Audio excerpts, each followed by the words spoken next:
All right, Foodie, welcome back to another deep dive.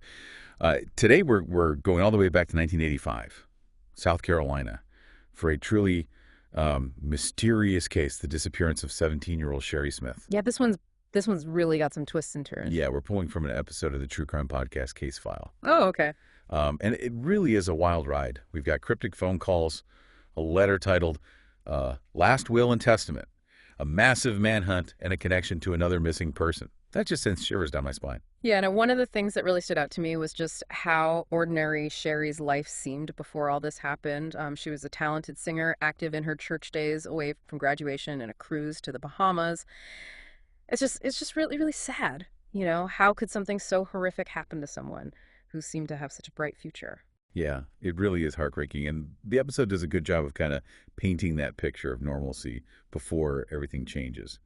So it all started May 31st, 1985. Sherry was at a pool party, and she called her parents to let them know she was on her way home. Her dad, Bob, was actually working from home that day in his home office and saw her car idling at the end of their long driveway. Oh, wow. So they saw her pull up? Yeah, That's a pretty crucial detail because it really narrows that window of time for the abduction. I mean, he looked away for just a few minutes, and in that short time, Sherry vanished. It just makes you think that whoever did this had planned this very carefully. yeah. And it almost feels like they were lurking in the shadows, just waiting for the right moment. So when Bob went to check on Sherry, the car was still running. The driver's side door was open, there was mail scattered on the ground, but Sherry was gone. And her diabetes medication was left behind. That's a big red flag for the family right away. This wasn't a girl who would just run off, especially without her medication. Yeah, absolutely. This wasn't a case of a teenager rebelling or running away, so the police had to consider every possibility. Did her medical condition play a role? Was she targeted by someone? Was this a random act of violence? They even found a red bandana near the Smiths' home. And you have to wonder, was that a clue? Was it left there on purpose?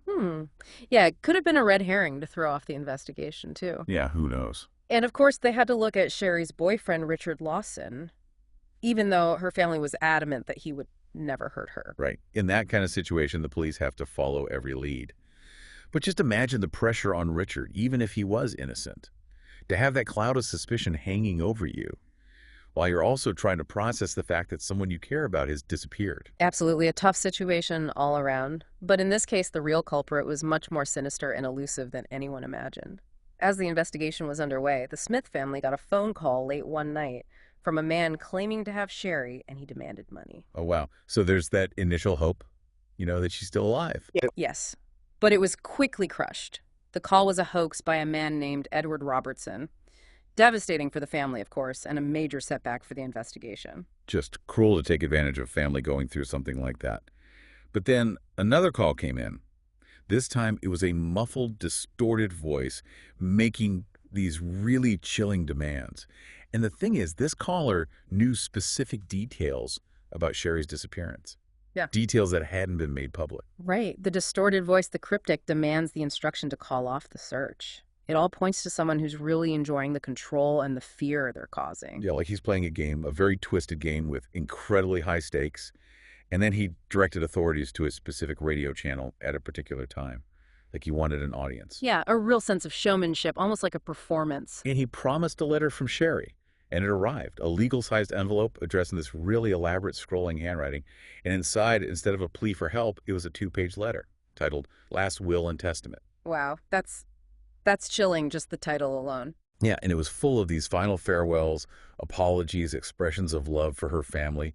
It was a really haunting read, and it left everyone with this horrible feeling that Sherry was already gone. And to top it all off, there was that chilling phrase, casket closed, written in parenthesis at the end of one of the paragraphs. It's terrifying. What do you make of that? A threat, a taunt, confirmation. Yeah, it's just bone-chilling either way. With every passing day, the pressure on the investigators was just mounting. They're trying to trace the calls, decipher these cryptic messages, all while Sherry's family is clinging to hope that she might still be alive. This is where an expert like John Douglas, the famous FBI profiler, becomes so valuable. Based on the little information they had, he was able to create a profile of the perpetrator. Most likely a white male, late 20s, early 30s, possibly with military background and a history of failed relationships. It's incredible how he can piece together these details from seemingly random clues. And he also suggested that the perpetrator probably had knowledge of electronics and forensic procedures and was likely obsessive and meticulous. And get this, he also believed that the perpetrator lived locally and was familiar with the Smith family. Wow, so not just a random act, but someone who'd been watching, maybe even stalking Sherry, planning this whole horrific event. It's disturbing. It just makes you wonder what would drive someone to do something like this. It really is a haunting question. But the urgency of that question became even greater when the kidnapper finally revealed Sherry's location. A remote spot behind a Masonic lodge in Saluda County. When investigators arrived, they found Sherry's body lying face up, barefoot, and dressed in the same clothes she was wearing the day she disappeared. That detail about the clothing is especially eerie, like he wanted to preserve a specific image. The pathologist found no obvious signs of violence, but there was duct tape residue on her face, which suggests she might have been suffocated. And remember that chilling statement from an earlier call. We became one soul at 4:58 a.m. on June 1st. The estimated time of death lined up perfectly with that statement. That statement really gives you a glimpse into the perpetrator's mind, almost like a delusional belief in some kind of spiritual connection with his victim. After Sherry's body was found, a wave of fear just swept over Lexington. Parents were terrified for their children, especially young women who now felt like they could be the next target. That ripple effect of a violent crime is just devastating. It goes way beyond the immediate victim and creates this sense of fear and uncertainty that can last for years. It truly is a tragedy that impacts so many lives. And in Sherry's case, it was far from over. The kidnapper contacted Charlie Keyes, an investigative reporter, and asked to use him as an intermediary. He even gave Keyes specific instructions like he was orchestrating his own publicity tour. It's that need for attention again, to have his story told. It wasn't enough to just commit the crime, he needed to be recognized for it. And then things got even darker. A collect call came into Sherry's sister Dawn from Sherry, but it was the kidnapper on the line. He confessed to suffocating Sherry with duct tape, and he shared these horrible details about how he gave Sherry a choice and how she wanted to die. He even claimed to have made love to her body after she died. It's just horrific, and I think he did all that to torment Dawn. Giving Sherry a choice was probably a lie, a way for him to try and distance himself from what he did, while still reveling in the power he had over her. And as if it couldn't get any creepier, he makes this chilling slip of the tongue. He accidentally says he wanted to make love to Dawn. So suddenly the focus shifts. He's taken Sherry, and now her sister Dawn is a potential target. It goes from a horrifying murder to an immediate threat. So we're left with these big questions. Will they catch him? Is Dawn in danger? We'll delve into all of that and the shocking truth behind Deborah May Helmick's name in part 2 of this deep dive. It really changes everything, doesn't it? You go from trying to solve a past crime to trying to prevent a future one, and now they've got this race against time with Dawn living under this constant threat. Yeah, and knowing that this guy was probably watching their every move Mm-hmm. must have been incredibly difficult for the investigators, too. Yeah, and that's why they had to be so careful. They had to make him think she was vulnerable, but secretly set a trap. So they came up with this plan to hold a memorial service for Sherry on what would have been her 18th birthday. The idea was to draw him out, make him think he had an opportunity to get close to Dawn. It was a huge gamble, though. Could have backfired terribly. But they were running out of options. They had to do something before he disappeared, or even worse, hurt someone else. And they used this detail from Sherry's life to try to lure him in. She loved stuffed koalas. Yeah. So the plan was for Dawn to lay a koala on Sherry's grave, hoping that the killer might try to take it as some kind of twisted souvenir. All the while, undercover officers would be watching, waiting to catch him in the act. So they were using his own psychology against him. That need for control, the obsession with Sherry. Those were the things they were hoping would lead to his capture. But he was unpredictable, so they had to be ready for anything. I can't even imagine what Dawn must have been going through, knowing that she was putting herself in danger, but also knowing that it could be the only way to stop him. It was incredibly brave of her. And then just after midnight on June 22nd, before the memorial even took place, he called again. It wasn't just a regular call, though. It was a collect call from Sherry, forcing Dawn to accept the charges. It's like he wanted to add insult to injury, Yeah. you know? to make her pay for his calls. Right, it was another way for him to control her. Yeah. And then he says, God wants you to join Sherry this month, next month, this year, next year. You can't be protected all the time. He was basically telling her he wasn't finished. It's just chilling, like he's deciding who lives and who dies.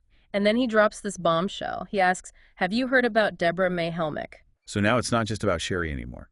There's another victim, another missing person. And it seems pretty clear that he's responsible for both. Yeah, it makes you realize that Sherry's case might be just one part of a much bigger and more terrifying story. So who is Deborah May Helmick? Yeah. And how did her disappearance connect to Sherry's case? Well, Deborah was a 28-year-old legal secretary living in Columbia, South Carolina, not far from where they found Sherry's body. She vanished on August 27, 1984, almost a year before Sherry's disappearance. So almost a year before Sherry was taken. What were people thinking back then? Was there any connection between the cases? Not at the time. Deborah's disappearance was treated like a typical missing persons case. She was last seen leaving work, and then her car was found abandoned at a shopping mall. No signs of a struggle, no ransom demands, no witnesses, no clear motive. It was a mystery. Wow, another baffling disappearance. But the timing, the location, the fact that this guy brings her up, it can't be a coincidence. Right. And as they started looking into Deborah's life, they found some unsettling similarities to Sherry's case. Both were young, attractive women living ordinary lives. Both vanished without a trace, leaving their families desperate for answers. So they started looking for any connections between the two cases. They went back and reviewed everything about Deborah's case, looking for anything they might have missed. They interviewed everyone again, looking for any tiny detail that might help them figure out what happened. It's like starting over. But this time they know that the guy who killed Sherry might also be responsible for Deborah's disappearance. And remember, this was the 80s. Forensic technology wasn't as advanced back then. They didn't have DNA profiling or the kind of surveillance we have now. They had to rely on witness statements, physical evidence, and old-fashioned detective work. Those have been incredibly challenging. But in the end, their persistence paid off. It was the phone calls that finally linked the two cases together. Remember how Sherry's killer used that voice changer to disguise his voice?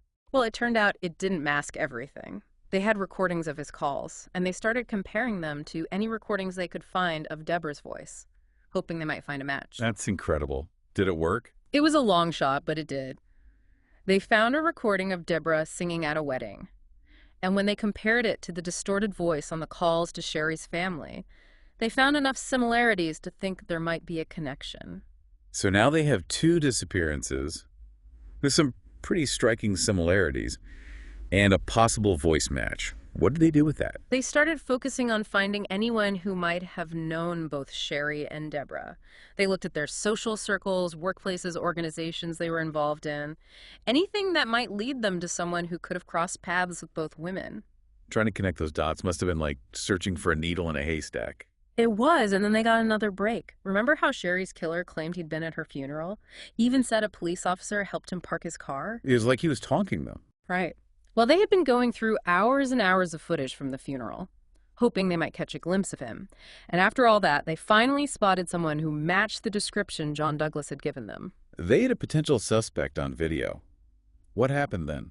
They needed to figure out who he was, so they released the footage to the public, hoping someone would recognize him. And they also asked anyone who'd been at the funeral to come forward if they'd seen anything suspicious. Did it work? Within hours, they got a tip from a woman who recognized the guy in the video. His name was Larry Gene Bell, and he used to work for her husband's electrical contracting business. Electrical contracting. That lines up with John Douglas's profile. Right. He said the perpetrator might have a background in electronics. Exactly. And when they started looking into Larry Gene Bell, they found a history of petty crimes. Things like voyeurism and making obscene phone calls. He also had a cranberry-colored car, which matched the description given by witnesses who saw Sherry near her mailbox the day she disappeared. So it sounds like they finally found their guy. What did they do next? They got a search warrant for Bell's apartment and found a ton of evidence. Duct tape, electrical cord, even strands of hair that matched Sherry's. They also found a bunch of newspaper clippings about Sherry's case, which just confirmed his obsession with her. So they had him. What about Deborah Helmick? Did they find anything connecting her to Bell as well? They did. They went back and re-examined Deborah's car, the one that was found at the shopping mall. And they found tiny fibers that matched the carpet in Bell's apartment. Wow, it's incredible how these tiny details can be so important in solving a case. And there was even more. They found a witness who'd seen Belle talking to Deborah at a bar a few days before she disappeared. And they found a receipt from a hardware store where Belle had bought duct tape and electrical cord. Around the same time, Deborah vanished. So the evidence was really piling up. They had the Yeah. physical evidence, the witness statements, the phone recordings, and connections to both Sherry and Deborah. Yeah. What happened to Larry Jean Bell? He was arrested and charged with the murders of both Sherry Smith and Deborah May Helmick. The case went to trial, and the evidence against him was overwhelming. He was found guilty on both counts. Wow. It sounds like a really solid case against Larry Jean Bell. Did anything else come out during the trial? Yeah, the prosecutors revealed some pretty disturbing stuff about Bell's past. Apparently, he had a history of harassing women, making obscene phone calls, even breaking into their homes to steal their underwear. Oh, wow. Yeah, it's really creepy, and it just shows how his crimes were escalating, leading up to the murders of Sherry and Deborah. It's scary to think that seemingly small offenses can sometimes be a sign of something much worse. So what happened? What was the outcome of the trial? Well, Bell was found guilty and sentenced to death for the murders of both Sherry and Deborah. He spent several years on death row while he exhausted all of his appeals. Did he ever confess to his crimes? Or try to explain why he did it? He did, but it wasn't really satisfying. He admitted to killing Sherry and Deborah, but said he was possessed by demons. He never really showed any remorse, though, which made it even harder for the families. It's just so sad that even after justice was served, there was still this lack of closure. Yeah, it's something that a lot of families struggle with in these kinds of cases. They want answers, but sometimes those answers just don't exist. Did Larry Jean Bell's case change anything for law enforcement? It did. It really highlighted how important it is to take things like harassing phone calls and voyeurism seriously. These seemingly minor offenses can sometimes be a sign of a much bigger problem. So basically, early intervention is key. Right, and it also showed how valuable forensic technology can be. The voice analysis and fiber evidence in Bell's case were crucial in linking him to both victims. It's amazing how those tiny details can make such a big difference. The case of Sherry Smith and Deborah May Helmick is just a truly horrifying story. It had a huge impact on the people of Lexington and left scars that would take years to heal. It's definitely a reminder to be vigilant and aware of our surroundings and to recognize the warning signs of potentially dangerous behavior. Well, thank you for joining us for this deep dive into such a complex and disturbing case. We hope that by shedding light on these events, we can all work together to prevent tragedies like this from happening again in the future. Absolutely. Thanks for having me.